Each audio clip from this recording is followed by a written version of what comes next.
सभी को प्रणाम। मैं शांभवी ज्योतिष समाधान चैनल के माध्यम से आज आपको एक विशेष विषय के बारे में बात करेंगे। जैसा कि आपके पास कोई व्यक्ति आता है और आपको जन्म कुंडली दिखाता है, दिखाने के बाद सबसे पहले उसका प्रश्न ये होता है कि हमारा भाग्य कब उदय होगा, हमारे भाग्य में क्या है, हमारे भाग्य में क्या क्या है, क्या नहीं है।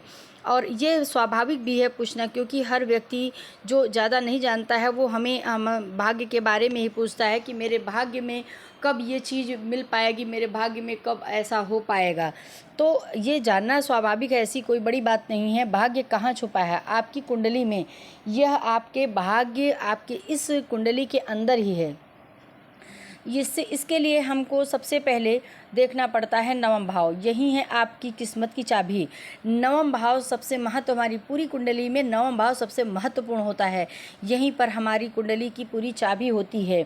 इसके साथ में हमें लग्नेश का बलवान होना भी महत्वपूर्ण होता है, क्योंकि अगर आप लग्नेश नहीं आपका बलवान है तो आप शारीरिक रूप से स्वस्थ नहीं होंगे।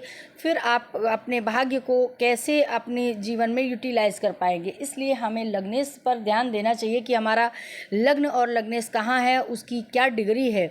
यह विशेष महत्व होता है, तभी हमारा भाग्य हमको साथ देता है। जब जन्म कुंडली का नवम भाव ही भाग्य भाव कहलाता है। यह बताता है कि आपके जीवन में कब और कैसे भाग्य जगेगा।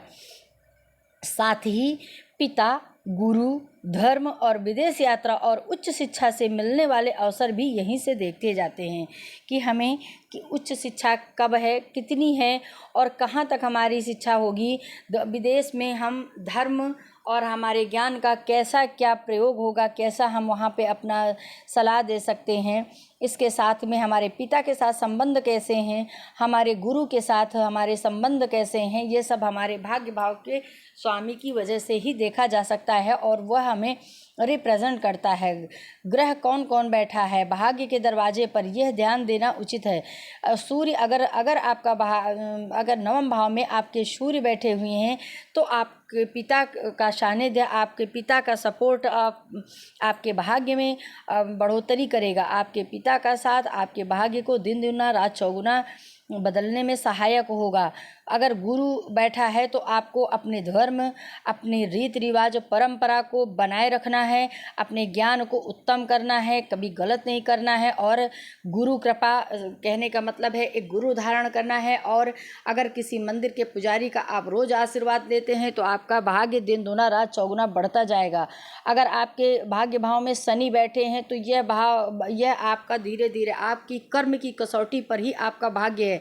आप जितना अच्छे और उचित कर्म करेंगे, जितना ही अपने जीवन में कर्म को प्रधानता देंगे, उतना ही अच्छा आपका भाग्य शनि की वजह से चमकेगा। अगर हमारे भाग्य भाव में चंद्रमा बैठे हैं तो आपका मन आपके धार्मिक कृत्यों में लगा रहे, छोटी छोटी यात्राएं करिए, ईश्वर के प्रति अपना सानिध्य बना रखिए और ईश्वर को महत्व दीजिए। इससे आपका भाग्य चमकेगा। इसी तरह अगर राहु और केतु हैं तो हमें वहम और धोखा मिलता है, पर अगर हम अपने विवेक और बुद्धि से हम उस पर अगर विजय पा गए, उन सब चीज़ों को अपने ज्ञान से समझते रहे तो फिर हमारा भाग्य अचानक हमारा साथ देता है। इसके साथ भी अगर बुध बैठा है तो हमारी विवेक, हमारी नीति, हमारा बातचीत करने का तरीका हमें 100% हमारे भाग्य को चमकाता है।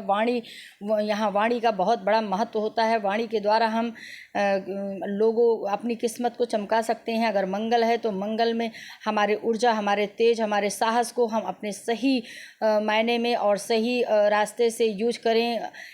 इस तरह से हमारा भाग्य कहने का मतलब है कि जो ग्रह है जैसा है उसके हिसाब से हम अपने कृत्यों को, अपने नियमों को, अपने जीवन शैली को बना के रखते हैं तो हमारा भाग्य दिन दूना रात चौगुना बढ़ता है। भाग्येश कौन है ये जानना भी बहुत बड़ा स्वाभाविक है।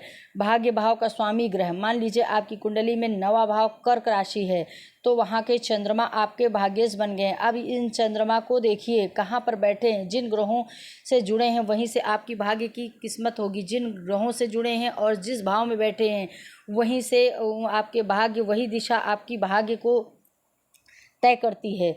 तो यहाँ पर ये ध्यान देने की बात है कि हमारे नवम भाव में कौन सी राशि पड़ती है, उस राशि के हिसाब से और उसका स्वामी कहाँ पर बैठा है उसी के हिसाब से हमें अपने भाग्य का निर्धारण करना चाहिए। भाग्य उदय कब होता है? जब लग्नेश की दशा अंतर्दशा आती है तब हमारा भाग्य उदय होता है, या जब शुभ ग्रह गोचर में नवम भाव या उसके स्वामी पर दृष्टि डालते हैं तब हमारा भाग्य गोचर हमारा भाग्य हमारा साथ देता है। जब आप पुण्य कर्म सेवा दान साधना करते रहते हैं तब हमारा भी अचानक भाग्य उठ जाता है। कमज़ोर भाग्य, हमारा अगर कमज़ोर भाग्य है तो इसके क्या इलाज करने चाहिए? मान लीजिए हमारा भाग्य हमारा साथ नहीं दे रहा है, कोई आया है कह रहा है मेरा भाग्य मुझे बिल्कुल साथ नहीं दे रहा है, तो मैं अपने ऐसा क्या करूं कि मेरा भाग्य मुझे साथ देने लगे? जब नवम भाव का स्वामी नीच का होगा या 6, 8, 12 में बैठे होंगे या फिर किसी राहु केतु की दृष्टि में होंगे, उस स्थिति में हमारा भाग्य हमारा साथ नहीं देता है। देखिए भाग्येश का काम है, और भाग्येश जो होता है हमारा ग्रह, उसका काम है आपके भाग्य में दिन दुना रात चौगुना तरक्की देना। मगर किंतु अगर किसी भी ग्रह के दबाव में या किसी भाव में बैठ गया तो वहाँ पर वह असहज हो जाता है और हमें वैसा हमें रिजल्ट नहीं दे पाता है। अगर हमारा भाग्य इस स्थिति से कमज़ोर है तो हम उसके लिए क्या करें, यह जानना बहुत महत्वपूर्ण है। नवम भाव में राहु केतु शनि हो या भाग्येश नीच का हो, शत्रु राशि में हो तो भाग्य सोया रहता है। इसके उपाय के लिए हमें क्या करना चाहिए? हमें नवम भाव, अगर हम काल पुरुष के हिसाब से देखें तो नवम भाव हमारे गुरु ग्रह को रिप्रेजेंट करता, वहाँ पर धनु राशि आती है। सबसे पहले आप ये ध्यान दें कि सूर्य को नित्य सूर्योदय के समय जल दें, इससे हमारे भाग्य में में जो बड़ी बड़ी विपदाएं या बड़ी बड़ी समस्याएं आ रही हैं वो शांत होती। दूसरा, हमें गायत्री मंत्र का 108 बार जप रोज करना चाहिए। तीसरा ये होता है कि हमें बिना मेरा भाग्येश कौन है ये बिना जो जाने सोचे समझे ही आप, अगर आप नहीं जानते हैं तब भी आप ये कर सकते हैं।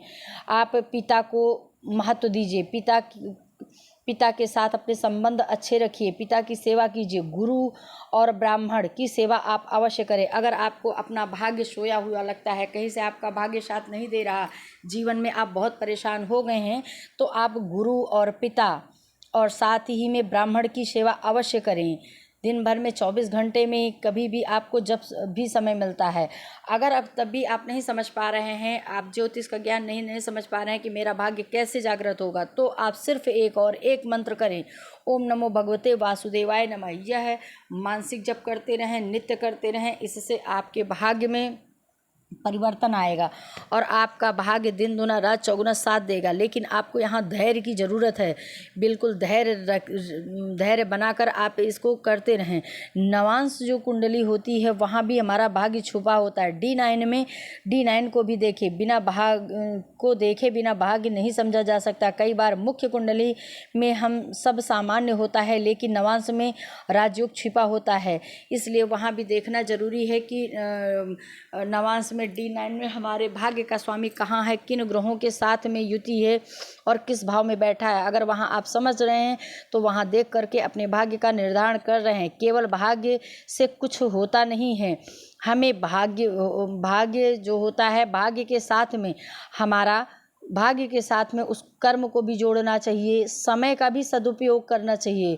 कहते हैं कि सबसे बड़ा जो है दुश्मन हमारा कोई नहीं होता है, हमारा आलस ही सबसे बड़ा दुश्मन होता है। इसलिए अपने भाग्य के साथ में अपने कर्मों को भी जोड़े रखना चाहिए। समय, कर्म और सेवा जीवन की सफलता की सबसे बड़ी कुंजी है। भाग्य को में अगर हम अपने भाग्य को बढ़ाना चाहते हैं तो इसके साथ में आपको कर्म, समय, सेवा यह अगर आप जोड़ लेते हैं तो आपके भाग्य को कोई रोक नहीं सकता है। आपके भाग्य में दिन दुना रात चौगुना तरक्की होती रहेगी। अगर भाग्य अच्छा है लेकिन आप आलसी हैं, लाभ नहीं मिलेगा। अगर भाग्य थोड़ा कमज़ोर है लेकिन आप सेवा, ध्यान और मेहनत में लगे हैं तो भी आपको राजा बना देता है, इसमें कोई संशय नहीं है। आपकी किस्मत की धुरी भाग्येश उसकी चाल को समझें, शुभ कर्म करें। भाग्य को प्रकट करने की कुंजी, आपके भाग्य को प्रकट करने की सबसे बड़ी कुंजी है शुभ कर्म और गुरु कृपा। सोए भाग्य को जगा सकती है। अगर हम गुरु की कृपा हमें मिलती है, गुरु का आशीर्वाद लेते हैं, तो हमारे जीवन का सोया हुआ भाग्य भी जागता है। बड़े से बड़े मृत्यु संबंधित, मृत्यु जनित रोग, कष्ट और दुर्भाग्य हमारा नष्ट हो जाता है जब हम किसी एक गुरु के सानिध्य में होते हैं, ब्राह्मण के सानिध्य में होते, पिता के सानिध्य में होते हैं, तो हम बड़े से बड़ा दुर्भाग्य अपना दूर करके अपने भाग्य को उन्नत कर सकते हैं। हमारे कर्म ही हमारे जीवन को सुधारने की सबसे बड़ी कुंजी होते हैं। अगर हम कर्म को अपने कर्मों पर, सिर्फ नित्य अपने कर्मों पर हम ध्यान दें कि ये हम कर रहे हैं तो ये कहाँ तक सही है, कहाँ तक गलत। हमारे कर्म, अगर आप अपने कर्मों पर नित्य ध्यान देते हैं और उसको बैठ करके ये सोचते हैं कि मेरा यह कर्म कितना सही है, कितना गलत है, तो आप अपने भाग्य को बढ़ा सकते हैं। इसमें आप कहीं से कोई भी संशय नहीं है। आज का वीडियो यहीं तक मेरे हिसाब से आप समझ गए होंगे। भाग्य के साथ में हमें, भाग्य तो ठीक है, भाग्य से आप भाग्य को देख लीजिए, लेकिन उसके साथ आप कर्म को भी जोड़िए, समय को भी जोड़िए, सेवा को भी जोड़िए। यही हमारे भाग्य की सफलता की कुंजी है। भाग्येश और कर्म हमारा, हम समय कितना देते हैं, समय के हमेशा पंक्चुअल होना चाहिए। समय हमें जो है आलस नहीं करना चाहिए। आलस ही सबसे बड़ा हमारा शत्रु है। ये भी ध्यान देने योग्य बातें हैं। तो कर्म, समय और सेवा, हम लोगों की सेवा कर रहे हैं कि नहीं, ये भी अपना कार्य तो लोग सभी कर लेते हैं, लेकिन लोगों का भी ध्यान रखते हुए उनके साथ उनका जो उनकी ज़रूरतें हैं उनको पूरा करना भी हमारे भाग्य की चाबी खोलता है। आज का वीडियो यही तक। अगर आप लोगों को पसंद आए तो लाइक, शेयर, सब्सक्राइब अवश्य कीजिए। आप सबका सहयोग हमारे लिए सफलता की कुंजी है। जय माता।